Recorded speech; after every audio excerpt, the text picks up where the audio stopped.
it's about somebody, because I thought that unless you tell somebody's story, you can't really appreciate the effect of concussions. And I wanted the story to be about a person and somebody's life, because that's why concussions matter. They can change a life.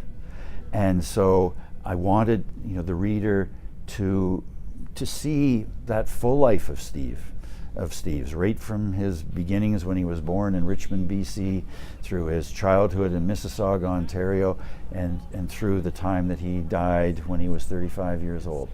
I mean, hockey was once a game where you played the whole game. There were no substitutions. For the first more than half century of hockey, you couldn't make a forward pass. It wasn't until 1929 that you were allowed to pass the puck forward. And it was amazing to me how slow it was. And it wasn't because the players weren't terrific. It was because they were on the ice for 2 minutes or longer every shift. And so it meant that it was a lot of kind of coasting and circling and then bursting every so often and coasting and circling some more. And it meant a game that there were wide open spaces on the ice, lots of time to make plays, not very many collisions. When I started to play in the NHL in the 1970s, it had speeded up because the game was not to carry the puck anymore. It was to dump it ahead, and everybody can skate faster if you don't have the puck on your stick. But if you skate faster, you get tired, and so you need to get off. And so these shifts were down to about a minute. Now it's a possession game, but it's a full sprint game, and it's 35 seconds, 38 seconds, and you're off, and it's like you're passing the baton to your teammate, and you pass and repass for 60 minutes, and there's much less space, much less time. There are more collisions, and there are more forceful collisions because you're moving faster, and also because the players, to some extent, are larger.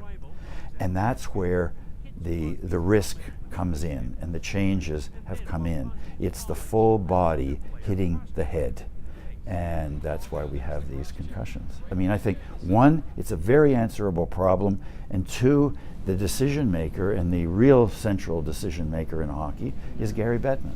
And Gary Bettman is the commissioner, is going to remain the commissioner for a number of years. If any of these changes are going to happen, it is going to be with him as the commissioner, and it will be through his decisions that are being made. And he is smart enough, capable enough, experienced enough to make these decisions. But football is a much harder game to find answers for than hockey is. There are just that many more hits. Virtually every play, there is significant contact between almost all the players on the field. I mean, it is in the nature of moving down the field and resisting. And its answers are much more elusive than hockey's answers are.